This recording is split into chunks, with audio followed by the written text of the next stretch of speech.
You think you know AI, right? Well, a massive shift is happening right under our noses.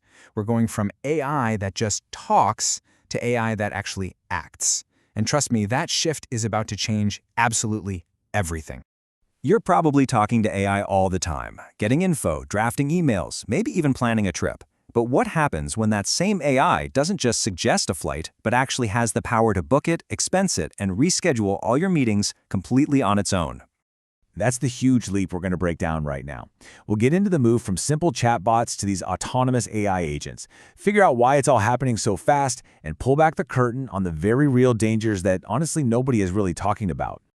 Okay, so to really get a handle on where we're headed, we've got to start with where we are right now. For the last couple of years, our main way of interacting with AI has been through chatbots.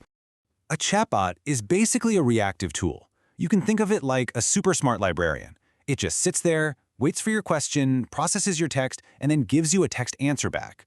The key thing here is that it lives inside a sandbox of text.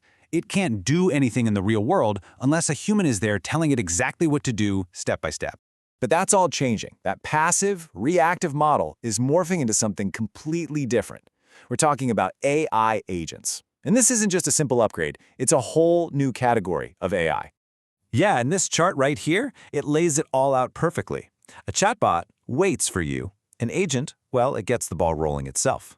A chatbot gives you content, like a draft of an email. An agent delivers an outcome, like making sure a customer's problem is actually solved. We're shifting from a passive tool that just answers our questions to an autonomous system that's built to achieve goals.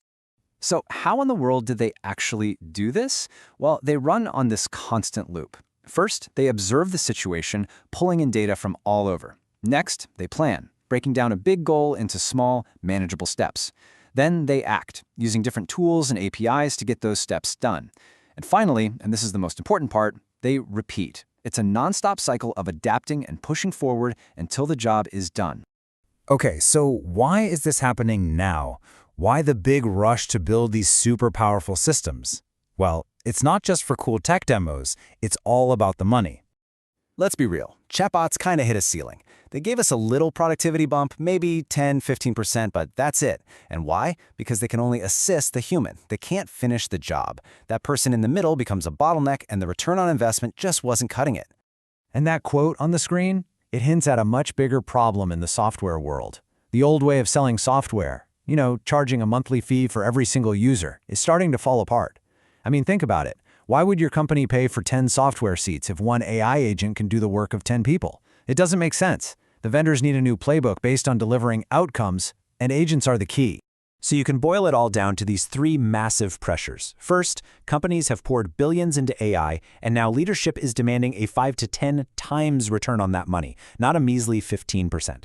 Second, everyone's drowning in dozens of different apps that don't talk to each other, and they need agents to act as the glue. And honestly, with nearly 3/4 of companies making AI a top priority, they're just scared of getting left in the dust. Okay, so agents are the future, businesses are desperate for them. Sounds great, right? Well, here comes the reality check. Building these things to work reliably is incredibly, incredibly hard.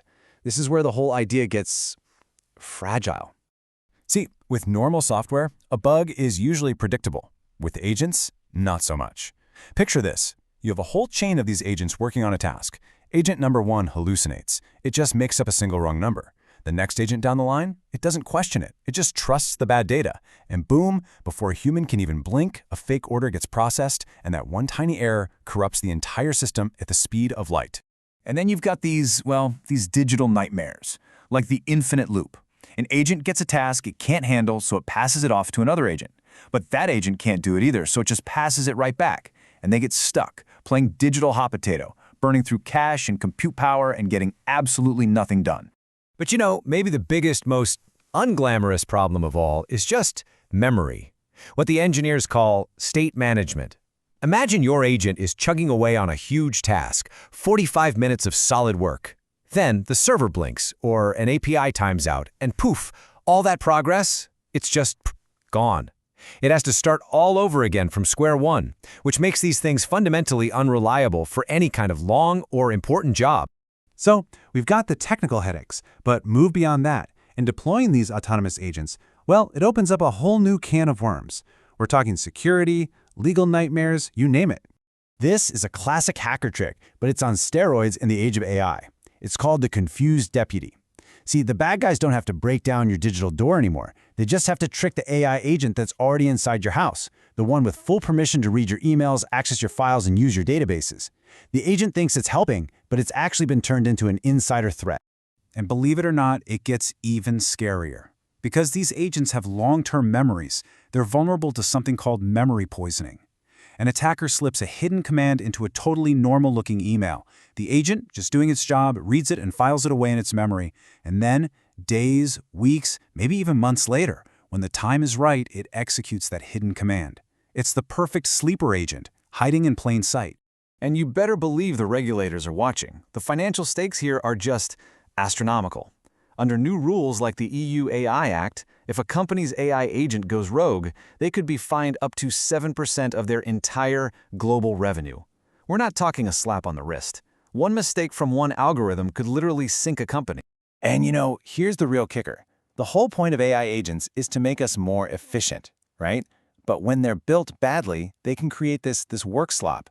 They just flood your systems with useless notifications, create tons of duplicate files, and just generally make a huge mess that, guess what, a human has to clean up. It can actually make you less productive. Look, the big takeaway here is that this isn't science fiction. This is happening right now, being pushed forward by those massive economic pressures we talked about.